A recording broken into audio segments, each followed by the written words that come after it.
আপোনাৰ সন্তানক মোবাইলৰ পৰা দূৰত ৰাখিবলৈ এইকেইটা উপায় অৱলম্বন কৰক। কিতাপ পঢ়াৰ অভ্যাস গঢ়ি তোলক। সন্তানক দেখুৱাই আপুনিও কিতাপ পঢ়ক। আপোনাৰ সন্তানে অনুকৰণ কৰিব আপোনাক।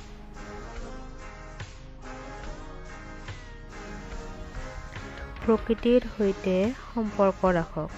প্ৰকৃতিৰ বস্তুবোৰ চিনাকি কৰাই দিয়ক। প্ৰকৃতিৰ বস্তুবোৰৰ উপযোগিতাৰ বিষয়ে বুজাই কওক।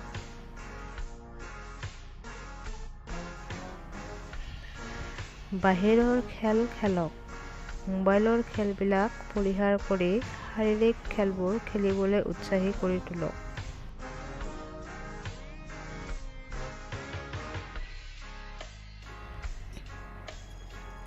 মোবাইলত কঠিন পাছৱৰ্ড ৰাখক। এইকেইটা উপায় অৱলম্বন কৰি চাওকচোন। আপোনাৰ সন্তানৰ মোবাইল আসক্তিৰ পৰা সকাহ পাব।